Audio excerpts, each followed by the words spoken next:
Welcome, parents. This is Amy, and I know that a lot of you have had some concerns lately that your skater isn't taking the news that they have to remain home and they can't ice skate kind of hard.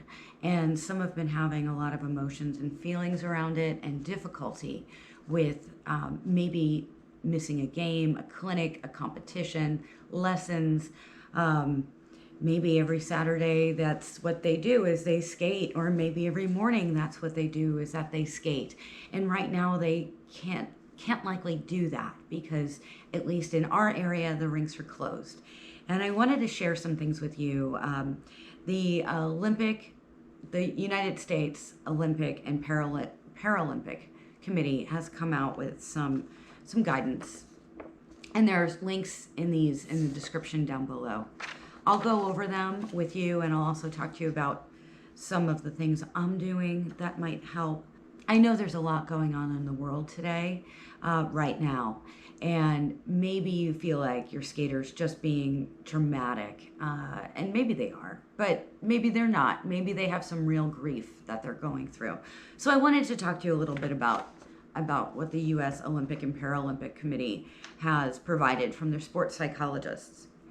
This has been adapted from Megan Devine's Everything Is Not Okay, which is an audio program for grief. So what they've done is the sports psychology team has taken this and adapted this for skating. So I'm going to go through this with you. Number 1, grief belongs to the griever.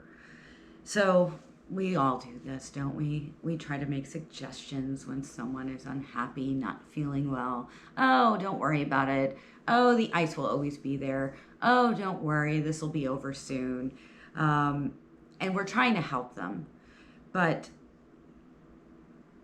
maybe we shouldn't do that. Many suggestions, advice, and help given to people facing losses suggest that they should be doing it differently or feeling differently than they do. Grief is very personal, and it belongs entirely to the person experiencing it. Follow their lead. So maybe don't make suggestions or try to give advice. Just tell them that you hear them. Number 2, stay present and state the truth.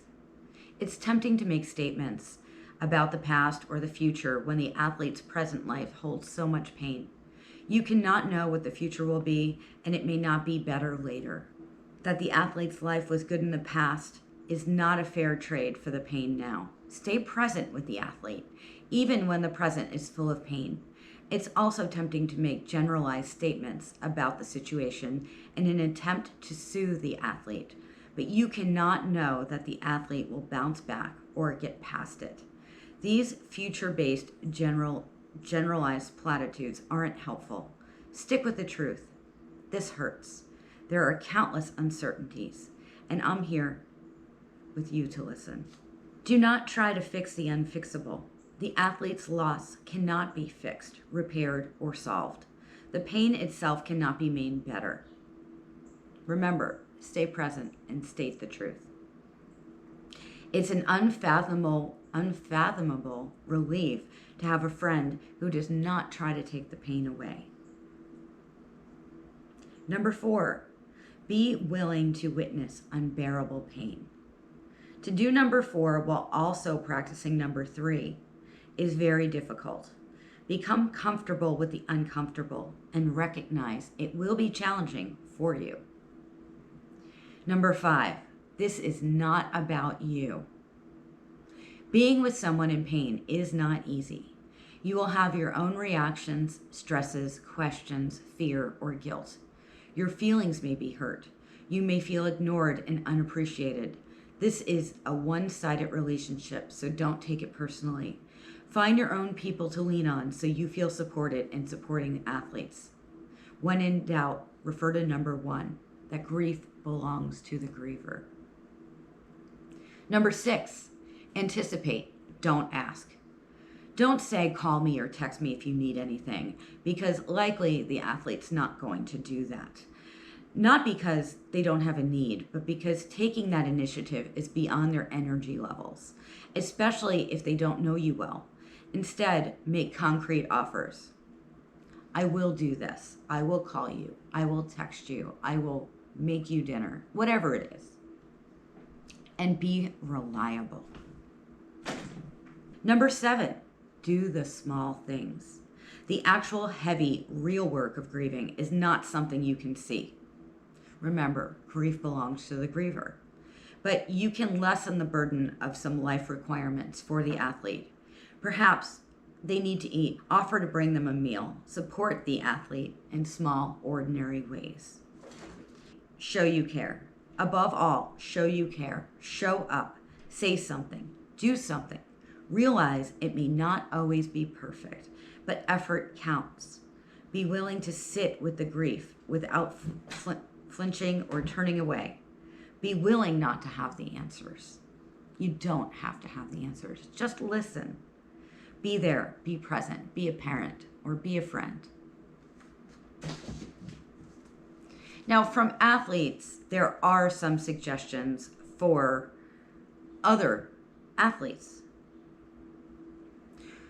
First one is, when it all gets to be too much, come back to the present. Use your breath and cues to bring you back to center. I'm doing this myself right now. This one might be a little hard right now, and I have a feeling it was put into place before a lot of the closures happened. Stick to your training plan for the next event. If that one is postponed or canceled, focus on the plan for the next competition. Now, obviously, we can't do that exactly right now, but maybe we can change the way that we train. So instead of training at the rink, you can do off-ice training, and all skaters should be doing this anyway. I am always happy at this time, or once things maybe get back to normal, whatever normal turns out to be, I'm happy to do virtual off-ice training sessions for skaters where we meet on the computer and I take them through a workout, either warm-ups or cool downs, stretching, just general workouts as well that are specific for skaters. I am available to do that. I have lots of time to do that now, and I'm actually setting up my website so that you can book that for your skaters. Here's another one that I think may have been put into place before all the closures happened. Train like the competition and the season are still going to happen as scheduled. Now, we can't get on the ice and do that, but like I said, I am happy to meet with skaters over the computer and take them through off-ice training. View changes as an adventure. The unknown is a challenge to be faced. You can face it better than anyone else. This is something I'm actually doing right now. So some of you might know that we're not employed, coaches are not employed by the RINKS. We are independent contractors. What that means is if we are not being paid by you to teach a skater on the ice, we're not getting paid. We can't get unemployment either because we're self-employed. We are businesses. When I file my taxes, I file a business self-employed return. And what I actually have done this week is, because I don't know how I'm going to be paying bills right now, and my significant other, Colin, is in the same boat. He works as a subcontractor for a live event promoter, and obviously there's no live events in the near future. So he's looking at no income for about 3 months, and I'm looking at no income for at least several weeks, more likely several months. So what I've done with this challenge is I'm doing these videos for you, and I'm opening up my services for online, for off ice, for strategy sessions to discuss with skaters how they're going to go about re-entering once this is all over, a plan for now and a plan for later. I'm happy to work with your skater on that, and just let me know if that's something you want to do. Here's a good one. If you've been training hard and it's been wearing on your body, now that there's not a competition right around the corner, use this time for recovery. Take care of yourself. Use this time to do other things you've been putting off. So I've wanted to do video series for a long time, and I'm using that time to do this with you now. I'm also taking care of my continuing education requirements and certifications that I need to have every season. I did my taxes a little earlier this week so that I'm sure I have some money coming back, because I did overpay with my self-employment tax. So I'll be getting a little bit of money back, and that makes me feel a little bit better. I'm also doing some reading and some viewing of other videos and workouts so that I have new and fresh ideas for your skaters. Your skaters can do the same thing. And again, I'm happy to meet with them and work through some of this stuff with them if you'd like me to. Get extra sleep. This is huge. So everybody should be getting adequate sleep every night. And unfortunately, a lot of us with our normal schedules don't have the ability to do that. So this is a great time to get your good night's sleep, your regular sleep, your deep sleep, and even take a nap in the day.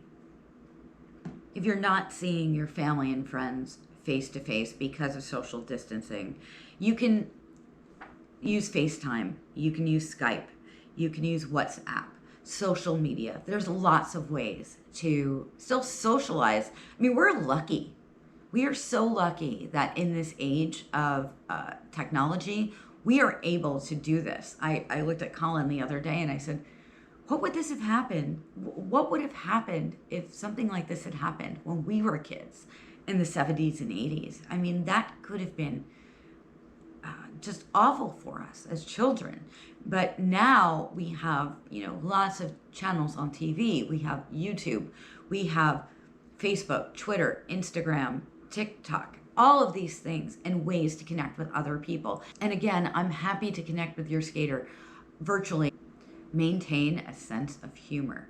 Definitely maintain a sense of humor. When I come back from the grocery store and put all my groceries in the sink and wash them, I do it. I'm laughing because who thought we'd be doing that? I don't even know if that's normal, but I'm taking the precaution to do it. So we're doing a lot of things right now that are a little funny. I also went to the grocery store wearing gloves today, surgical gloves, because I actually have those. I always have those for first aid because I'm certified in Red Cross first aid CPR. I always have surgical gloves in my bag. Here's a big one, and this might help your skater to realize that the whole world is dealing with these challenges. We're all in the same boat.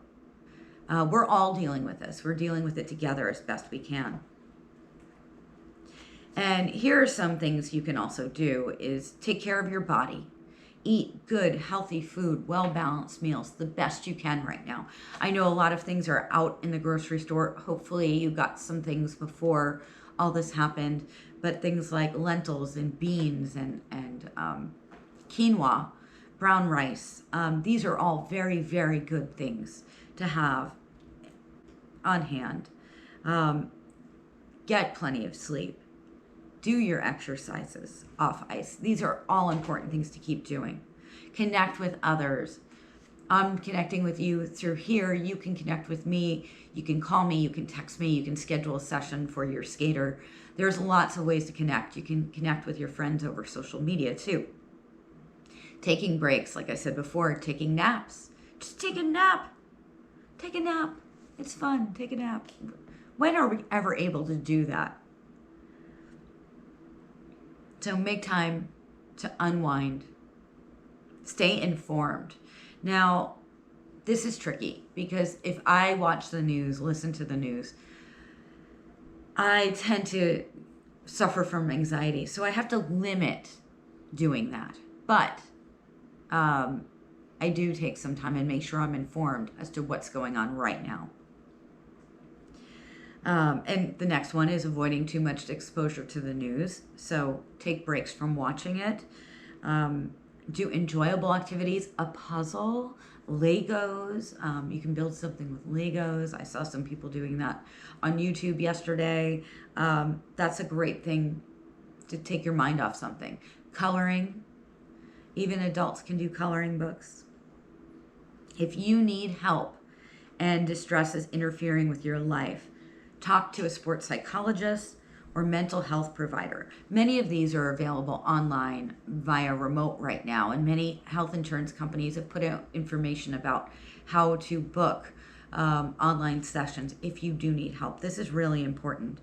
And if you need to reach out to the US OPC sports psychology team, another thing that parents have been asking me is, how am I doing? Well, I'm doing okay. Probably coping as best as anyone else is. I've had some anxiety attacks. That's normal. That's to be expected.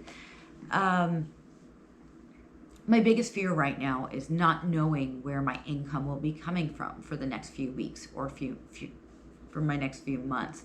So that's really my biggest concern. People like me, people that work in restaurants, Lyft and Uber drivers, a lot of independent contractors like me in different industries, people that clean houses, we're going to be suffering over the next few months. So any way that you can make sure that you keep your child busy and active, if you still have income coming in, if you're working from home and are still being paid by your employer, if you can still keep us employed by scheduling online sessions, whether it's with me or another coach that might be offering them, we would greatly appreciate that. And, we're here for your skaters and we're here for you. We just want to make sure that we can be in the long term and have good, healthy food, a roof over our head, and that we can provide for our families. So that's it for now. Be safe, keep your distance, wash your hands, stay home. And I hope to see you back at the rink real soon.